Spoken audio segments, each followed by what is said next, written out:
Hello good evening everyone. मैं doctor Swati Sharma English सूत्रा में आप सभी का स्वागत करती हूँ। कैसे हैं आप सभी? और आज मैं आप लोगों को करवाऊंगी केवीएस के लिए।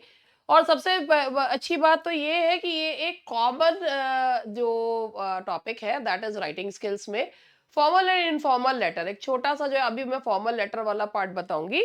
उसके बाद आप लोगों को इनफॉर्मल लेटर, क्योंकि छोटा पैकेट बड़ा धमाका। अभी आप लोग अपने एग्जाम्स के लिए ईएमआरएस का एग्जाम आप लोगों का आ रहा है। क्या 10 और 11 तारीख को है ना? 10 और 11 को है। सिटीज तो आ भी चुकी हैं, तो उसके लिए आप प्रिपेयर करने में लगे पड़े हैं। और केवीएस का भी अगले महीने एग्जाम है फर्स्ट पेपर का, तो सेकंड पेपर अभी आप इतना ध्यान नहीं दे रहे हो।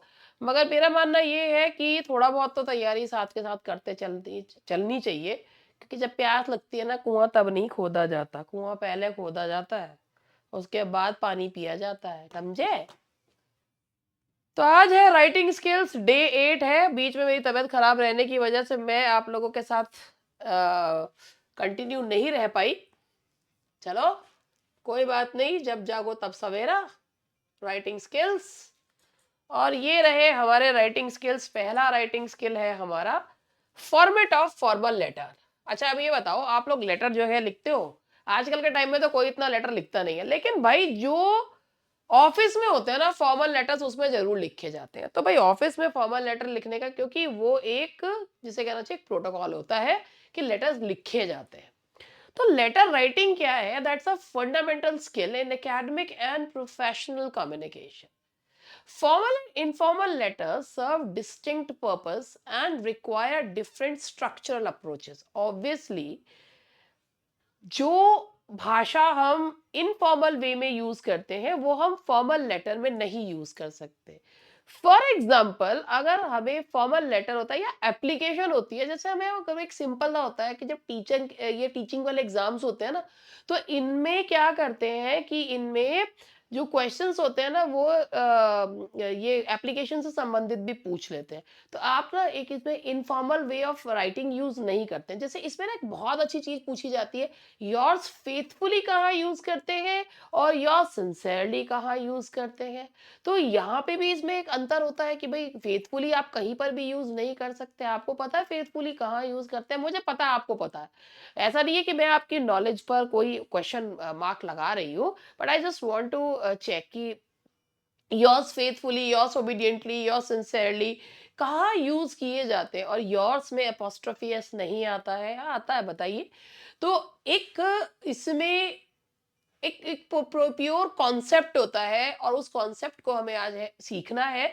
तो लेटर राइटिंग एक फंडामेंटल स्किल है, और दोनों तरीके के लेटर्स लिखने का तरीका अलग अलग होता है। दोनों के बीच में डिस्टिंक्शन समझनी है। तो इसमें हमें क्या करना है कि भाई अगर आपको डिस्टिंक्शंस पता है, then only you will be able to write effective letters. तो अब यहां से स्टार्ट करते हैं, फॉर्मल लेटर से स्टार्ट करते हैं। A formal letter is written in professional language for official, business और एडमिनिस्ट्रेटिव पर्पस। एक फॉर्मल लेटर जो लिखा जाता है ना, वो बेसिकली उसकी लैंग्वेज बहुत ज्यादा जो है वो प्रोफेशनल होती है। और उसमें, क्योंकि वो ऑफिस के लिए लिखा जाता है, बिजनेस पर्पस के लिए लिखा जाता है, या एडमिनिस्ट्रेशन के लिए लिखा जाता है, तो उसमें और यारी क्या हाल चाल है ना, और वे जो है इस तरीके से जैसे मीम्स वगैरह बनते हैं, वो वाले लेटर्स नहीं लिखे जाते हैं। फॉर्मल लेटर में सबसे पहले क्या होता है? सबसे पहले होता है सेंडर का एड्रेस, यानी कि भेजने वाले का, जो लेटर लिख रहा है। सेंडर्स एड्रेस कहाँ शुरू करते हैं? Begin with your complete name including postal code, जो फॉर्मल लेटर्स होते हैं, मैं एप्लीकेशन की बात नहीं कर रही हूँ। सेंडर्स एड्रेस में आपको begin with your complete name, email address, phone number, top left corner, यानी कि लेफ्ट हैंड साइड पे आप इसको लिखते हैं। उसके बाद वैसे ही रीजनल कन्वेंशन पर डिपेंड करता है।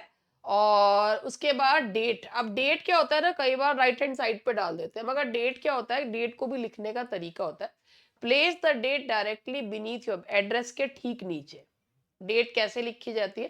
जैसे 3 दिसंबर, आज है 8 दिसंबर, तो 8 दिसंबर 2025 ऐसे नहीं लिखेंगे, 8 और डंडा खींच के इस तरीके से ऐसे नहीं लिखा जाता। ये बड़ा बड़ा तरीका जो है वो गलत होता है। 8/12 25। ये तरीका बिल्कुल गलत है। आप या तो ऐसे लिखिए December 3rd, 2025 या 3rd December 2000, फिर इसमें कॉमा भी मत लगाओ। उसके बाद ensures clarity and provides official documentation कि लेटर कब लिखा गया था, तो डेट डालनी बहुत जरूरी होती है। तो सेंडर्स एड्रेस हो गया टॉप लेफ्ट, जिसमें आपको अपना पूरा अपना नाम, अपना एड्रेस, अपना pin code, email ID, phone number सब देना होता है। उसके जस्ट नीचे आप डेट डालते हैं, एक लाइन का गैप छोड़ते हैं। रेसिपिएंट्स यानी कि जिसको आप भेज रहे हैं लेटर, उसका एड्रेस लिखा जाता है। इट इज जो है इसमें क्या क्या होता है, रेसिपिएंट का नाम होता है, अगर नहीं तो टाइटल दिया जाता है, कंपनी ऑर्गेनाइजेशन का नाम होता है, कंप्लीट एड्रेस होता है, align to the left margin, ये भी लेफ्ट हैंड साइड पर ही होता है इसमें। और ये सारी जो डिटेल्स होती है सब लेफ्ट हैंड साइड पे, क्योंकि वही कंप्यूटराइज वाला वर्जन चलता है ना। अब सैल्यूटेशन देखो, लेटर लिखने सबको आते हैं, मगर छोटी छोटी गलती फिर भी सब कर देते हैं। Begin with a formal greeting such as dear mister Smith और डियर डॉक्टर शर्मा। तो अब आप सोच रहे होंगे मिस्टर लगाएंगे, हाँ जी बिल्कुल लगाएंगे, डियर मिस्टर स्मिथ और dear doctor Sharma. Using the recipient surname and appropriate title, आपको फर्स्ट नेम नहीं लगाना होता, आपको सेकंड नेम सरनेम लगाना होता है, और उसके आगे आप जो एप्रोप्रिएट टाइटल भी लगाते हैं। तो if you do not know the recipients name, अगर आपको रेसिपिएंट का नाम नहीं पता है तो डियर सर या मैडम लिख दो। रिस्पेक्टेड मत लिखना, क्योंकि सर मैडम अपने आप में ही सम्माननीय शब्द होते हैं। और to whom it may concern, notably the salutation is followed by a colon, तो उसके बाद कॉलन लगाते हैं, या अमेरिकन इंग्लिश में कॉलन लगाते हैं, ब्रिटिश में कॉमा लगाते हैं। सब्जेक्ट लाइन, सब्जेक्ट लाइन जो है वो फॉर्मल लेटर में ऑप्शनल है, मगर कहा जाता है लिख दो। तो सम फॉर्मल लेटर्स जो होते हैं वो एक सब्जेक्ट लाइन चाहते हैं। वो कब चाहते हैं? सैल्यूटेशन के बाद। सेंटर्ड और left aligned, this line briefly states the letter's purpose. जैसे एग्जांपल है application for senior editor position और subject complaint regarding service delivery. This helps, इससे पता चल जाता है किस बारे में ये चीज लिखी गई थी। अब आती है बॉडी, मेन जो पैराग्राफ्स का कितने पैराग्राफ हो, तो बॉडी में 3 से 5 पैराग्राफ्स होने चाहिए, हर एक में एक अलग पॉइंट होना चाहिए। तो सबसे पहले आपका इंट्रोडक्टरी पैराग्राफ होगा, स्टेट योर पर्पस इमीडिएटली। आप जो है ना, जो उसको बात को घुमाइए फिराइए नहीं, कि बीटिंग राउंड द बुश नहीं होना चाहिए। स्टेट योर पर्पस इमीडिएटली, क्योंकि ये फॉर्मल लेटर है। तो do not include extensive background, इसमें एक्सटेंसिव बैकग्राउंड मतलब जो है ना कि एब्सोल्यूट, जब तक जरूरी ना हो तब तक जरूरत से ज्यादा इंफॉर्मेशन देने की जरूरत नहीं है। I am writing to formally apply for the position of senior literary editor advertised on your website on 1 December 2025। मतलब इंफॉर्मेशन तभी दीजिए जब मांगी गई हो, अगर ज्यादा जरूरत से ज्यादा हो जाता है ना तो लोग इंटरेस्ट खो देते हैं। मिडिल पैराग्राफ में क्या होगा, अपना आर्ग्यूमेंट जो है डेवलप कीजिए, रिक्वेस्ट है या इंफॉर्मेशन है, और लॉजिकली स्टेप बाय स्टेप बढ़ते हुए चलिए। हर devoting separate paragraphs to distinct points. Professional language होनी चाहिए, सबसे बड़ी बात होती है language should be professional. Colloquialism यानी कि आम बोलचाल की भाषा अब एक नो नो, उसको बिल्कुल अवॉइड करना। जैर्गन्स पे अवॉइड करते हैं, और कोलोक्वियलिज्म तो बिल्कुल भी यूज करना ही नहीं है। समराइज की पॉइंट्स, रीस्टेट योर पर्पस, अपना पर्पस बताइए क्यों लिख रहे हैं। इसमें आप एक मीटिंग को एक्सपेक्ट कर रहे हैं, या if you are expecting a response from the recipient, तो आप उसमें ये सारी चीजें लिखेंगे। फॉर्मल क्लोजिंग, साइन ऑफ करेंगे सिंसियरली योर्स ट्रूली, और इस पे ये अमेरिकन इंग्लिश है, योर्स फेथफुली। अगर आपने सारिया मैडम लिखा, आपको नाम नहीं पता, तो आप लिखोगे yours faithfully. If the recipient is not known to you, अगर आप उस व्यक्ति को नहीं जानते हैं तो लिखेंगे योर्स फेथफुली। और अगर आपने if you know the person, आप लिखेंगे योर्स सिंसियरली। तो this is the basic difference that you must know, कि yours faithfully when the name of the recipient is not known to you, और the person is unknown to you, तो आप लिखेंगे yours faithfully. और जब आप उस व्यक्ति को जानते हैं तो ये लिखेंगे योर्स सिंसियरली, ब्रिटिश इंग्लिश में। अच्छा, अब एक चीज और भी है, signature and type name.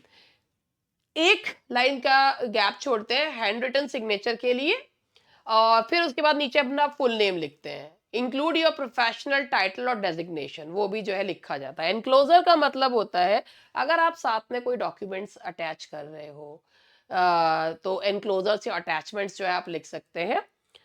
Common types of formal letters कौन कौन से होते हैं? जॉब एप्लीकेशन लेटर्स होते हैं जिसमें आप include your qualification and express interest in इसके साथ अपना रिज्यूमे या करिकुलम वाइटे जो है वो जोड़ते हैं। और relevant achieve why you are interested in the organisation, complaint letter होते हैं, ये भी प्रोफेशनल जो है फॉर्मल लेटर्स होते हैं।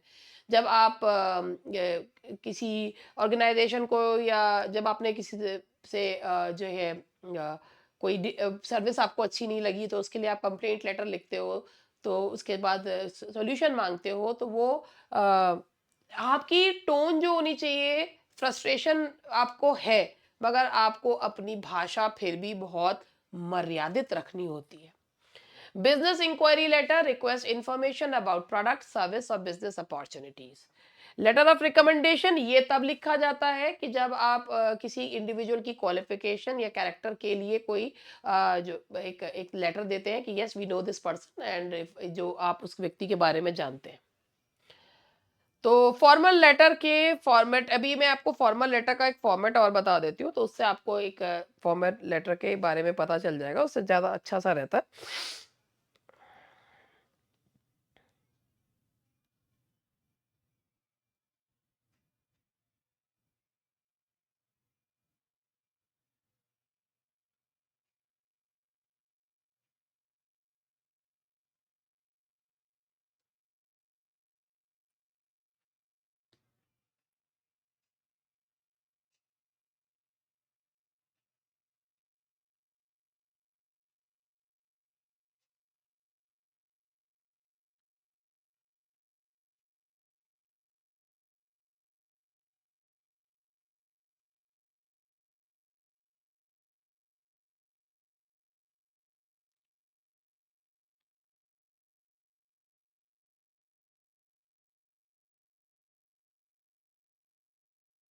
तो 2 मिनट का मुझे समय दीजिएगा, मैं आपके लिए एक लेटर का ही वो कर रही हूँ।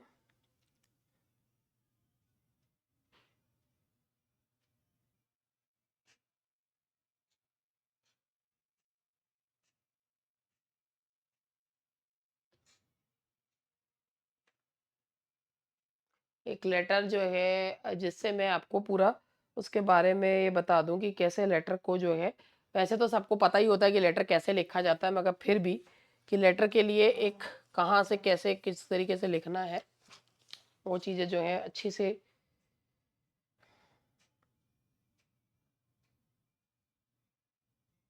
देखिए फॉर्मल लेटर का फॉर्मेट वगैरह ये पूरा का सेंडर्स एड्रेस वगैरह से पूरे से बताती हुई मैं आप लोगों को चलती हूँ।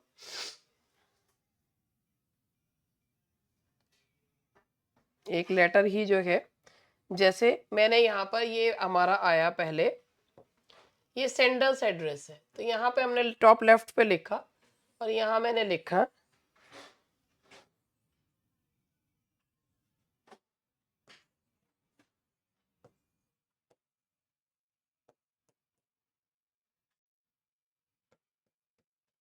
इसमें हमें जब आपका डिस्क्रिप्टिव वाला पार्ट होता है तो वो भी देखना पड़ता है, और आप यहाँ पर जो है पिन कोड वगैरह पूरा डालिए, और उसके बाद यहाँ पर अपनी ईमेल आईडी भी डालिए।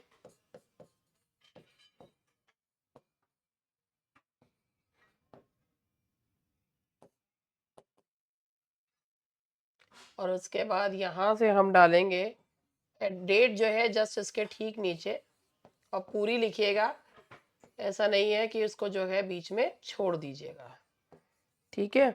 उसके बाद इसके ठीक नीचे एक लाइन का गैप देते हैं, सब में एक लाइन का गैप दिया जा रहा है, इसमें गैप दिया जाएगा। और जैसे हमने यहाँ पे लिखा, अब यहाँ पे हमारा ये सेंडर्स एड्रेस है, ये हमारी डेट है, ये रेसिपिएंट्स एड्रेस है, ये हो गया हमारा रेसिपिएंट एड्रेस। पहले हम रेसिपिएंट एड्रेस डाल रहे हैं, और उसके बाद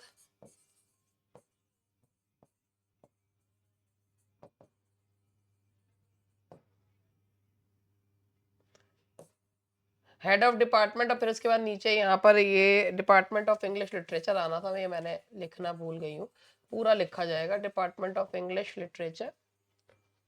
और थोड़ा चीज़ों के बारे में और आपको ये बताती चलूँ, जैसे कि कहाँ पे आपका स्मॉल और कैपिटल लेटर का वो भी ध्यान रखना होता है। दिल्ली यूनिवर्सिटी, और इसके बाद पूरा Delhi university, north Delhi campus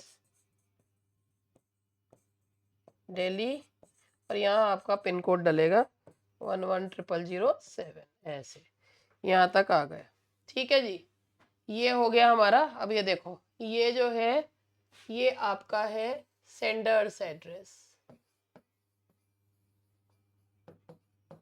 और ये है आपका डेट, और ये है आपका रिसीवर्स एड्रेस। ठीक है, अब आपको इसमें जो ध्यान रखने की चीजें हैं, जैसे यहाँ पर सारा कुछ अलाइंड होके चलेगा, कहीं से कहीं तक भी, अब एक लाइन का गैप छोड़ते हैं। बीच में अगर कभी जैसे ऑफ प्रेपोजिशन वगैरह आता है तो ये स्मॉल से लिखते हैं, वरना जो हर वर्ड का पहला लेटर होता है वो कैपिटल से बनता है। फिर उसके बाद हमारा यहाँ से सब्जेक्ट लाइन हमने ली, और सब्जेक्ट लाइन लेने के बाद क्योंकि अब वहाँ जगह नहीं थी तो सब्जेक्ट जो है सबसे पहले सैल्यूटेशन देंगे, और फिर उसके बाद जो है सैल्यूटेशन के बाद ही जो है आपका हमारा सैल्यूटेशन आया, फिर सब्जेक्ट लाइन आई। तो जगह जगह अलग अलग भी होता है। एक बार मैं जरा रेनर मार्टिन से भी चेक करती हूँ कि इन्होंने कहाँ पर जो है सब्जेक्ट लाइन दे रखी है। ऐसे मैं बीच बीच में पढ़ाते पढ़ाते कोई सी भी किताब खोल के चेक करती हूँ, क्योंकि मैं बीच में मैं अपने आप को बहुत ज़्यादा होशियार नहीं मानती।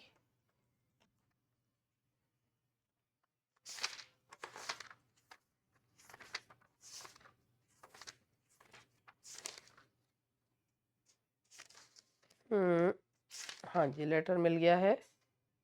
तो इसमें तो अभी हमें वो दिख ही नहीं रही है सब्जेक्ट लाइन, सैल्यूटेशन के बाद सीधा वही दे रखा है।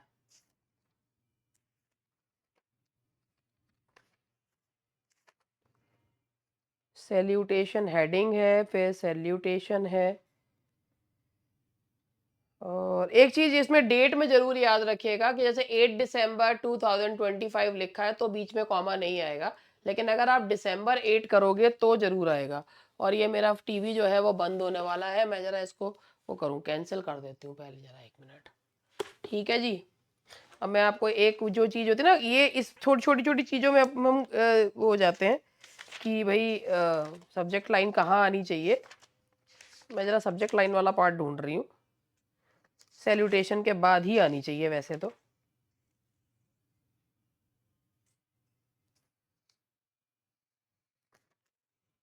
अब इसमें दे नहीं रखी है सब्जेक्ट लाइन, तो चलो कोई बात नहीं, क्योंकि सब्जेक्ट लाइन वैसे भी ना ऑप्शनल होती है, लेकिन हम लोग सैल्यूटेशन पहले देंगे और सब्जेक्ट लाइन जो है वो बाद में देंगे।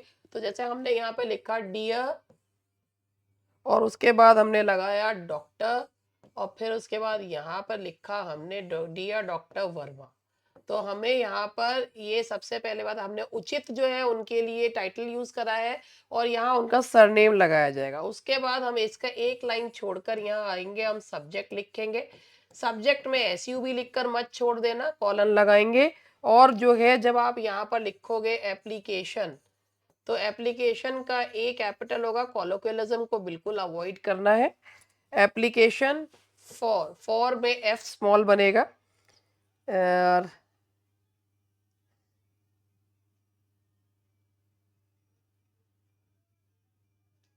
Senior lecturer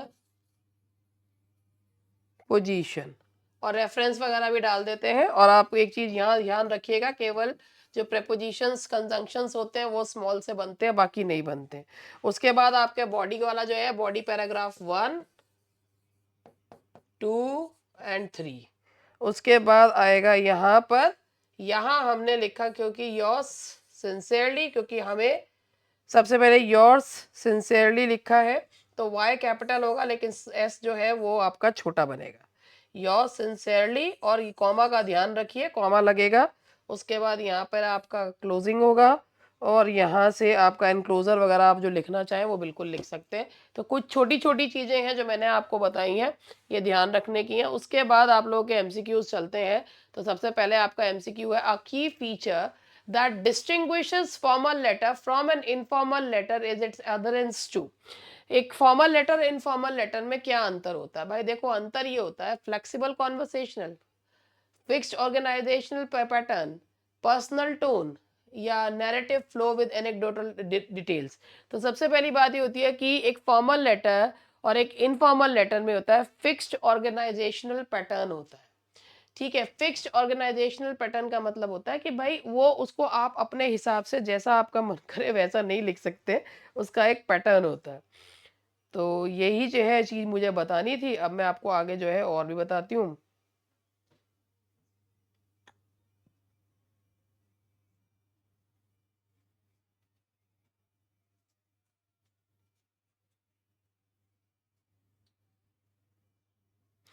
that is fixed organisational pattern with standardised component. The answer is B. और आपने भी सही जवाब दिया होगा और आंसर भी इसमें लगे हुए ही हैं, मगर मैं क्या करूं, मुझे बताने का मन कर रहा तो मैं बता रही हूँ।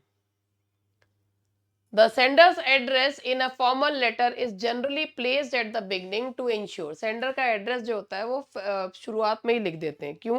तो that is decorative appeal, alignment with casual writing conventions, quick reference for contact and reply purpose, a more emotional contact connection with the recipient। तो भाई बात ये है कि आप सबसे पहले, अब सेंडर का एड्रेस होता है कि जिससे क्विक रेफरेंस के लिए, quick reference for contact, which date format best maintains the decorum and clarity expected in formal। ये ये बताइए। दैट इज, आप बिल्कुल सही जवाब है सी, और आपका जवाब यहाँ पे लगा हुआ है। अगर आप दिसंबर पहले लगाते तो कॉमा लगाते।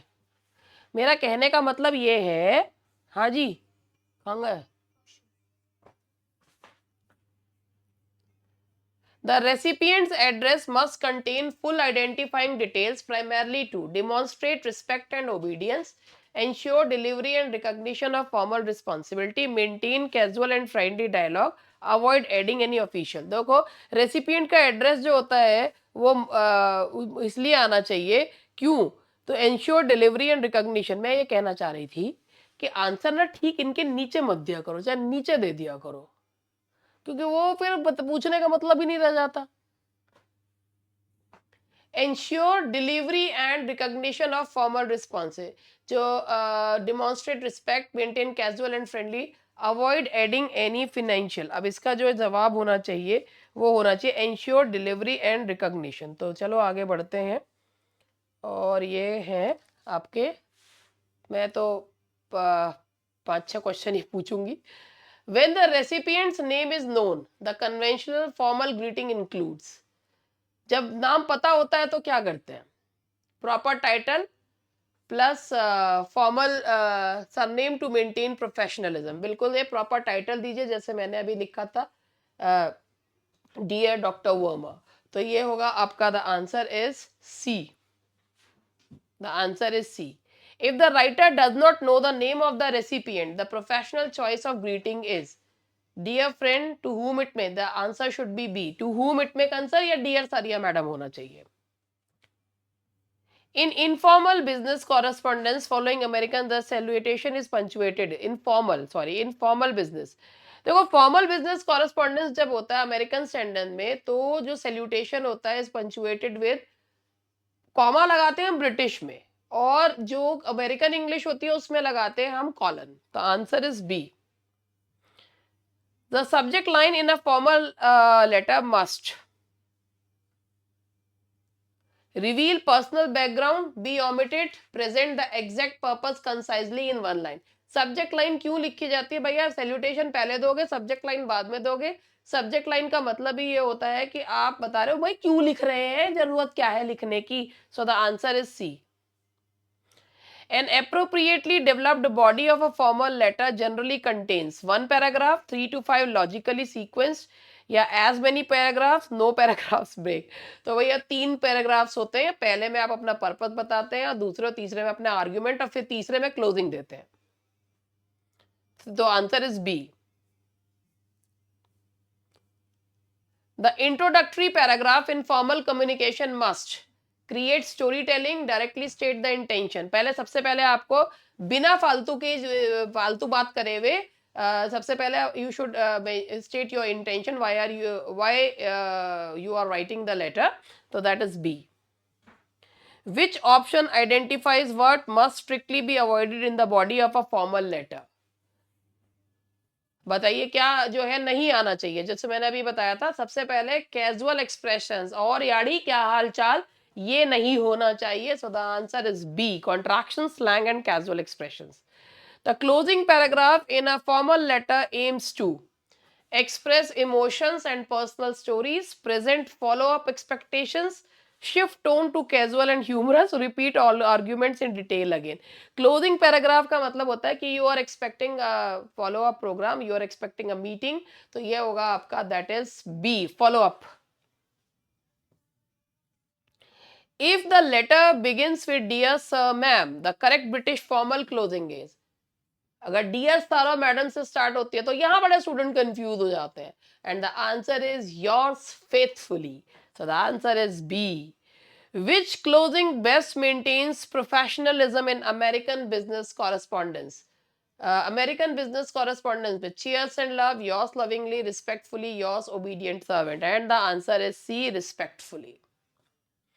The typed full name under the signature is included to highlight creativity, allow the recipient to identify the sender formally, add personal anecdotes, replace the need for actual signature.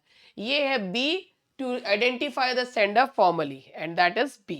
तो ये था हमारा आज फॉर्मल लेटर का. I hope कि क्योंकि इससे आप लोगों को एक फॉर्मल लेटर का एक तरीका पता चल जाता है और ये एलटी वालों के लिए भी है और जो जिसमें भी राइटिंग स्किल्स हैं उनमें आप लोगों को ये काम आएगा.